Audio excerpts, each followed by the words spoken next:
네, 제가 오늘 말씀드릴 지역은 아사히 마츠입니다. 일본 그 에코뮤지엄 사례에서 가장 성공적이다고 얘기하고 있는 지역이 되겠습니다.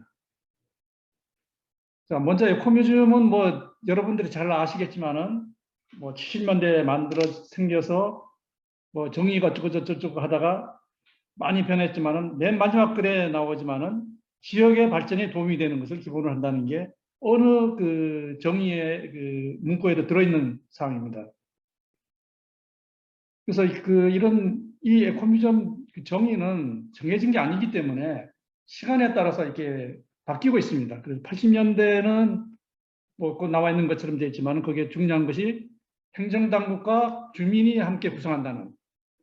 92년도에도 새로운 정의가 나왔지만은 거기에도 빨간 글씨로 되어 있지만은 주민의 참여. 어디를 언제 정의가 바뀌어도 행정당국과 주민이 함께 구성하고 주민이 참여하는 이 사항은 변하지 않고 있습니다. 우리가 이제 에코뮤지엄에 대해서 지금 얘기를 하고 있는데 사실 에코뮤지엄과 유사한 제도들이 많이 있습니다. 그래서 생물권 보존 지역이라든지 세계유산, 지오파크, 세계농업유산, 남사로 협약 이런 것들이 에코뮤지엄과 유사해서 일본의 가츠야마에서는 지오파크하고 에코뮤지엄하고 혼동된다고 해서 에코뮤지엄으로 인정을 안 해준 적이 있습니다. 그래서 현재는 지오파크하고 에코뮤지엄을 같이 하는 그런 형태로 유지하는 곳도 있습니다.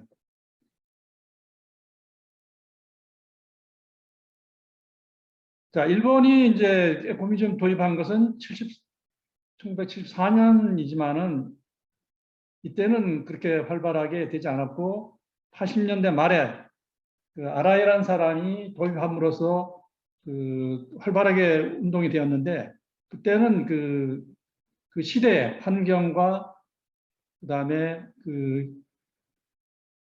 변화에 따라서 이것이 이제 활발하게 진행되었던 것으로 생각됩니다. 그 사항은 프랑스와도 마찬가지로 그 당시의 환경, 변화에 따라서 활발하게 운영된 것으로 봅니다.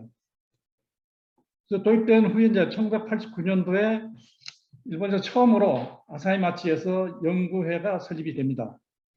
그리고 95년도에 일본 전체 에코뮤지엄 연구회가 생겨서 각 사이트마다의 연결과 네트워크를 구성해서 현재도 활발하게 운영을 하고 있습니다. 일본의 에코뮤지엄은 여러 지역에서 이렇게 활발하게 진행되고 있는데 보면 이제 농산촌 지역, 오늘 말씀드린 야마가타 지역이고 그다음 도시 지역. 이 도시 지역은 대개 지역 박물관을 거점으로 해서 전개가 되고 있습니다. 그다음에 자연 지역, 자연을 이용한 에코뮤지엄 지역이 있는데 예로서 이제 도요오카의 황새 에코뮤지엄이라고 있는데 여기는 이제 황새가 멸종되면서 황새를 인공적으로 부화해서 그 지역에 정착하게 하는 사업인데 처음에는 에코뮤지엄으로 하지 않다가 최근에 와서 에코뮤지엄으로 변경을 하고 있습니다. 아마 그렇게 변경하는 것은 제 생각에 아마 재정 문제가 아닌가 싶어요. 그러니까 지자체에서 운영을 하면은 인건비라든지 유지가 들어가지만은 에코뮤지엄으로 변환을 시키면은 지역 주민들이 자발적으로 운영하기 때문에 아마 비용 삭감 때문에 이렇게 바뀌지 않나 하는 생각이 듭니다. 그다음에 광역지역, 그러니까 대개 일본은 한 개 행정 단위로 되어 있는데 여러 개 행정구역으로 된 지역에서도 몇 개가 이제 유지되고 있습니다. 그다음에 다섯 번째가 지역의 마이너스적인 이미지를 활용한 에코뮤지엄이 있는데 예를 들면 아가노강이라고 니가타 지역입니다. 니가타에 60년대에 메칠순 오염으로 해서 많은 사람들이 고생을 했는데 그 마이너스적인 이미지를 벗고서 환경교육이라든지 학생들의 수학력을 유치해서 마이너스적인 부적인 이미지를 이겨나가는 그런 에코뮤지엄도 있습니다. 여기도 마찬가지로 처음에는 에코뮤지엄이 아니었지만은 현재 에코뮤지엄으로 바꾸고 있습니다.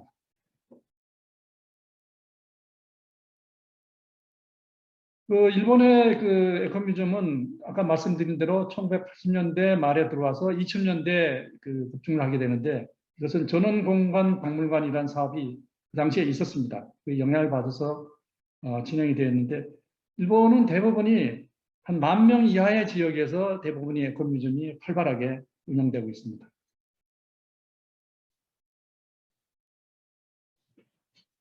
그 야마가타 지역을 보면은 우리나라의 동해에 연해져 있는 그 지역이 되겠습니다. 그래서 그 지도에 보면은 그 사각형 모양으로, 어떻게 보면 지금 보니까 사람 얼굴 같이 생겼는데, 그 사각형 모양의 그 야마가타 현의 중앙부에 위치하고 임야가 한 80%, 그다음에 현재 인구는 6,500명이 조금 안 됩니다. 그 날씨는 그 내륙성이고 겨울에는 눈이 한 1m 정도로 쌓인다고 합니다. 그래서 옛날부터 그 포도와 사과 농사로 주로 유지해온 지역입니다. 그리고 구석기 시대 유물이 발견돼서 이 지역이 그 옛날부터 아주 사람이 살기 좋은 지역이라고 이 야마가타 현에서는 아사히마치에서는 그 홍보하고 있습니다. 인구 분포를 보면은 우측에 그래프를 보면 아시겠습니다만은 1950년대는 15,000명이 넘었지만은 현재는 점점 줄어서 지금 6,000명에서 7,000명 사이를 유지하고 있습니다. 그리고 현재도 몇 년 동안 그 전입자보다는 전출자가 많고, 그다음에 출생자보다는 사망자가 많은 그런 말이라고 보시면 되겠습니다. 그래서 이 사람들이 그 인구 그 추산을 한 걸 보면은 2040년도에는 한 4,000명 정도로 이제 추산을 하고 있습니다.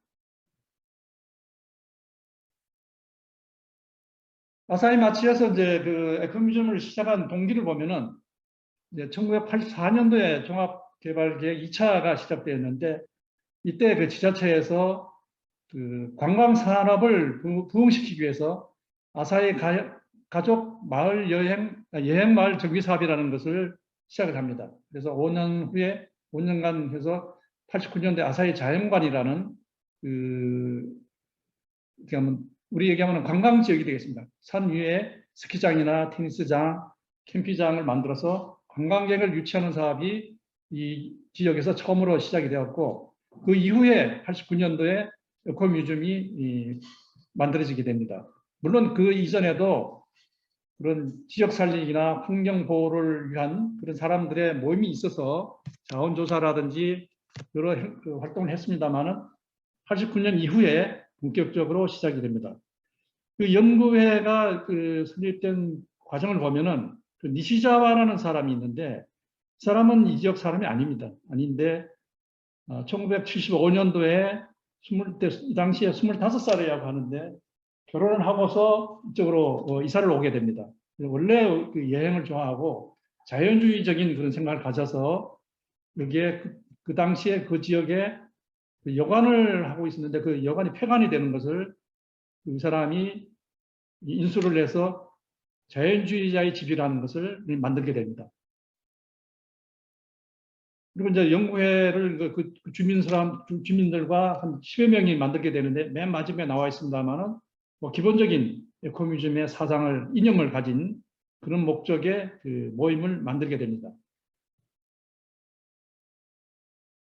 연구회 설립 이후에는 그 이제 학습이라든지 심포지움을 작게 열다가 그 이후에는 그 에코뮤지엄 사고방식에 맞는 그런 조사라든지 그 결과에 따른 심포지움을 그 지역에서 공개 토론이나 심포지움을 열게 되게 됩니다.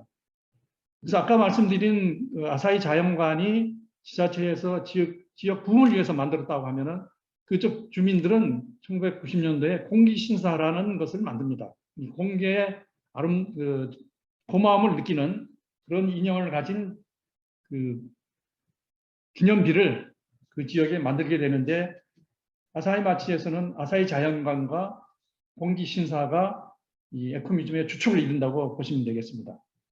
그리고 91년도에 그 에코뮤지엄 심포지움을 열게 되는데, 이때 그 위원회 위원장이 아까 말씀드린 니시자와 씨입니다. 이분이 에코뮤지엄에 대한 기본 그 생각을 이때 발표하게 되는데, 이때 발표한 것 중에 중요한 것이 에코뮤지엄은 즐거운 생활 환경관이다 하는 것을 이제 얘기하게 됩니다. 그래서 즐거운 생활 환경관이라는 것은 나와 있는 것처럼 환경을 중요시하면서 언제까지 즐겁게 지내는 마을을 조성한다, 이런 생각을 갖는 것을 이념으로 이날 발표하게 됩니다. 그런데 그 이후에 그 지자체에서 이 에코뮤지엄에 의해서 발표한 기념 이념을 제3차 종합개발구상의 기본적인 이념으로 도입하게 됩니다. 그래서 91년 10월에 그 지역 사람들을 9명을 프랑스의 에코뮤지엄을 연수로 이제 보내게 됩니다. 그래서 이 사람들이 갔다 와서 한 내용을 보면은, 물론 뭐 그쪽의 에코뮤지엄 현황을 파악했지만은 그 아사히 마치에 맞는, 우리 특성에 맞는 에코뮤지엄을 만들어야겠다는 것을 얘기를 하고 있습니다. 92년도에 일본 에코뮤지엄 국제 심포지엄이 열리는데, 이날이 아까 뭐냐면은 그 공기신사가 만든 공개의 날을 정했는데, 거기에서 이제 이 심포지엄을 열게 됩니다. 그래서 이때 아라이 씨, 아까 말씀드린 그 일본의 에코뮤지엄을 도입해서 활발하게 한 분이 여러 가지 얘기를 했습니다만은, 그 중에 두 가지만 보면은, 첫 번째가 주민과 행정이 일치가 되지 않는 에코뮤지엄은 고려할 수 없다. 그다음에 그 에코뮤지엄 리더는 경제를 우선으로 할지 환경을 우선으로 할지를 명확하게 정해서 주민들을 설득해야 된다, 이런 얘기를 했습니다. 그리고 이제 95년도에 에코뮤지엄 국제회의가 다시 그 아사히 마치에서 열게 되는데, 이때 그 이날이 그 일본 에코뮤지엄 연구회가 창설된 날입니다. 그 창설회 총회를 겸해서 약 5천 명이 모여서 그 회의를 열었는데, 이제 프랑스 전문가인 그 알랭 주베르는 사람이 그 여러 가지 얘기했습니다만은, 그 중에 이제 하나가, 프로젝트 리더는 지역에 기반이 있는 유자격자라서 지역으로부터 인정받는 사람으로 자원봉사자와 능숙하게 대할 수 있는 사람이 바람직하다, 이런 말을 했습니다. 그리고 95년도에 이제 에코뮤지엄 연구기구라는 것을 설치해서 아사히 마치에 있는 자원을 발굴하고 평가하기 시작했습니다. 그리고 96년도에는 중학생을 대상으로 그 지역에 있는 보물찾기를 하고, 99년도에 에코뮤지엄 안내인 모임이 발족하게 됩니다. 이 안내인 모임은 에코뮤지엄 협회하고는 별개의 모임입니다. 그러니까 자원봉사 모임이라서 서로 협조는 하지만은 같은 그 조직은 아닙니다.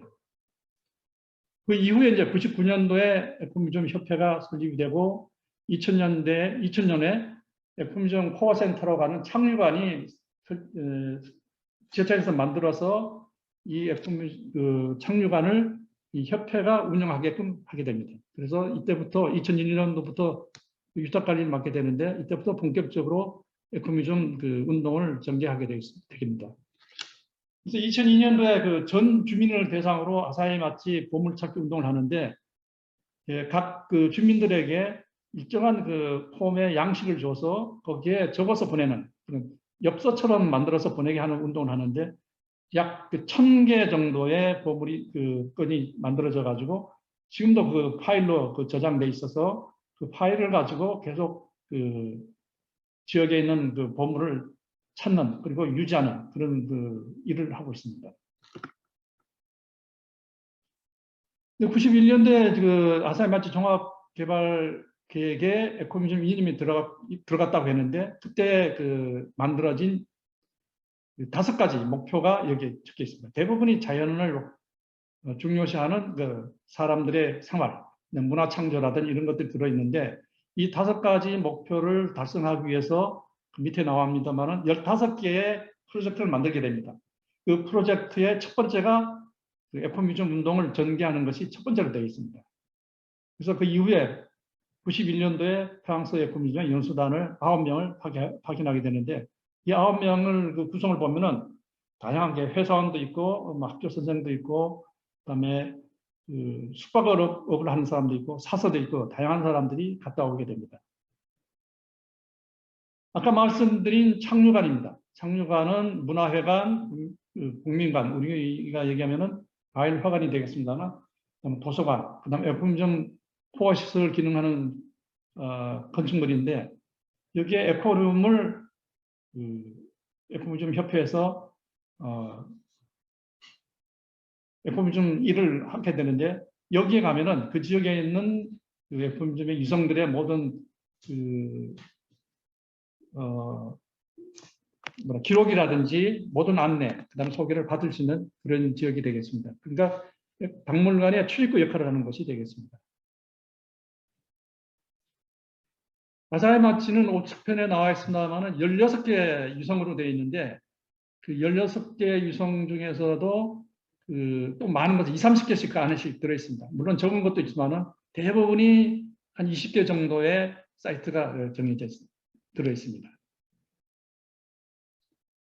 첫 번째가 아사히 연봉이라고, 아사히는 상당히 그 높은 지역에 산악 지역이기 때문에 이 아사히 연봉은 일본의 반다이 아사히 국립공원의 일부분으로 되어 있어서 이 산이 일본에서도 굉장히 유명해서 많은 사람들이 등산을 오는 이 지역이 되겠습니다.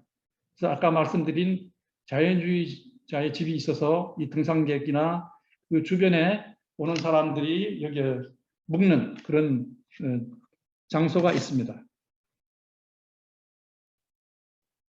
이게 그 아까 말한 니시자와 씨가 올해 71세인데 현재도 이것을 운영하고 있습니다. 이게 등산객들이나 주변에 오는 관광객들이 여기 묵게 되는데 창문을 통해서 그쪽에 그 산봉우리들이 보인다고 합니다.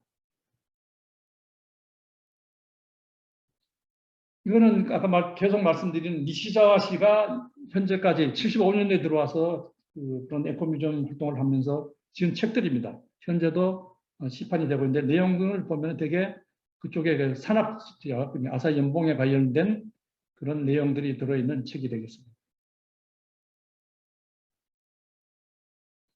저는 거기 아사히 천이라고 있는데 조그만 우리 얘기하면 하천이 있는데 여기에 매년 그 축제가 열리게 됩니다. 축제가 열리는 것을 보면은 2019년도에 37번째가 됐는데 왼쪽이 그 안내문이고 우측편이 되게 한 1,500명 정도가 모인다고 합니다. 모여서 고기를 잡고, 물론 이제 도구를 쓰지 않고 이제 맨손으로 잡는 거죠. 그래서 거기서 구워 먹기도 하고 행사를 매년 하고 있는데 코로나 이후에는 지금 아마 중지되고 있는 것으로 알고 있습니다. 이거는 그 부근에 있는 그 아사히 다리라고 있는데 1938년도에 만들어졌고 그 지역에 있는 그 화강암으로 만들었다고 합니다. 그래서 특히 그 단풍이 들었을 때 굉장히 아름답다고 합니다.